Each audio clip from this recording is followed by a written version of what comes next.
Welcome everyone to Have History Will Travel. I am your host, the Wilder Historian, and when we last left Hancock, he had been wounded at Gettysburg. In this video, I will be discussing his recovery from that wound.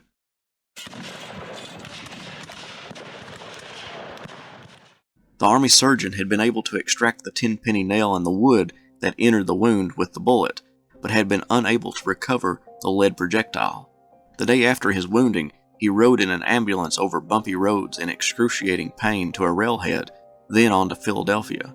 There he was under the care of a gunshot specialist, Dr. D.H. Agnew, and after numerous attempts at probing the wound trying to find the bullet, the doctor could not find the projectile. Over the next couple of weeks, the wound continued to drain and not heal. The horrible heat made Hancock's stay in Philadelphia miserable, and thus it was decided to move him to Norristown, hoping that it might be cooler a little further north. When he arrived by rail to Norristown, a detail from the Invalid Corps carried his stretcher from the Norristown station to his parents' home on Sweet Street. In agony and not getting any better, Winfield still insisted on taking care of military matters. He wired Meade and recommended that Governor Warren take temporary command of the 2nd Corps, while he was unable to perform that duty. Meade was favoring Warren too, and he was placed in temporary command of Hancock's troops. By the end of July, the situation was looking worse for Hancock. He wasn't getting any better, and the bullet was still lodged in his thigh next to the groin.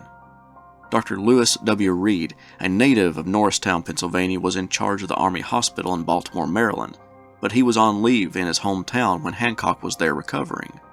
He paid the general a visit. The doctor was shocked to find Hancock looking pale and emaciated and talking of death. The general said he had been probed and tortured so much that death would be a relief.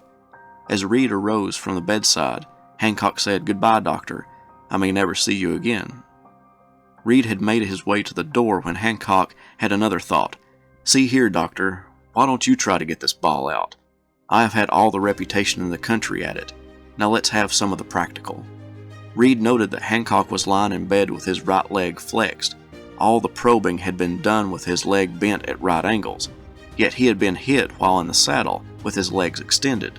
The doctor felt that he could find the ball if he could get Hancock's leg into the same position it had been in when he was shot. With an aid, he managed to straighten the limb and had Hancock straddle a chair placed on top of the dining room table. From across the room, Reed sighted the probable trajectory of the bullet and then inserted the probe into the wound at the angle so sighted. The probe, Reed said, dropped fully 8 inches into the channel and struck the ball, which was embedded in the sharp bone which you sit upon. He was then able to extract the large mini-ball. Once it was removed, Hancock's recovery truly began. After only a week, he was up on his feet using crutches. By mid-September, he left Norristown and visited New York City and West Point. Then he traveled to St. Louis to spend time at his wife's family's home, where he and Almira and the children stayed for 6 weeks. He stopped using the crutches at that time and began using a cane to support himself. However, since Winfield was not constantly on the move like he had been most of his life, the stationary lifestyle while recovering resulted in a considerable amount of weight gain. A soldier who cast their eyes on him the next year stated, "If, as has been asserted, all flesh is grass, General Hancock may be said to be a load of hay."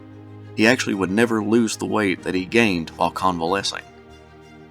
During the fall and into December of 1863, Hancock read letters from his friends in the Army and newspapers describing the military situation as it pertained to the Army of the Potomac.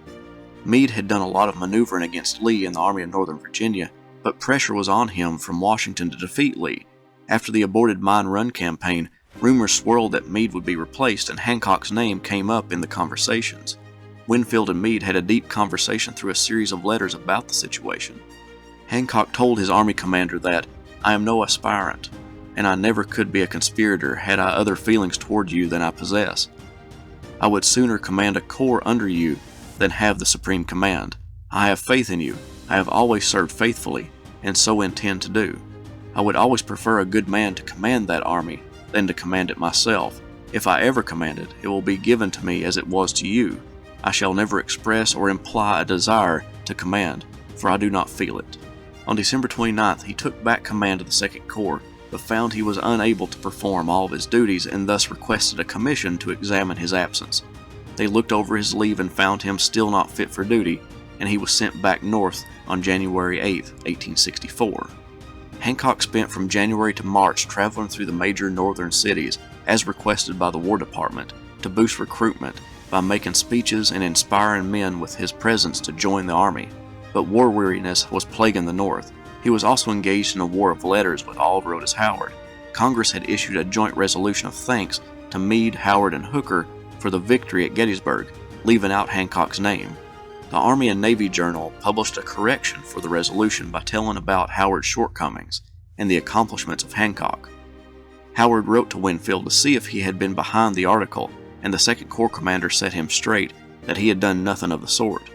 Hancock also defended Meade in the inquiry against the Army commander for his actions at Gettysburg. Hancock's reputation and statements helped save Meade's position. At the end of March, Hancock was well enough to rejoin the Second Corps. However, it looked very different. Meade had reorganized the Army, doing away with some corps and merging their units into the existing ones. The Second Corps also got a new division commander, Francis Channing Barlow, formerly attached to the 11th Corps. Severely wounded at Gettysburg, captured, and then exchanged, he was known as a tough fighter, and Hancock wanted him a part of his corps. The Army also had another addition, the presence of Lieutenant General Ulysses S. Grant. The commander of all Union forces gave Meade a directive. Lee's army will be your objective point. Wherever Lee goes, there you will go also. With that, the Army of the Potomac and Hancock began the Overland Campaign in early May.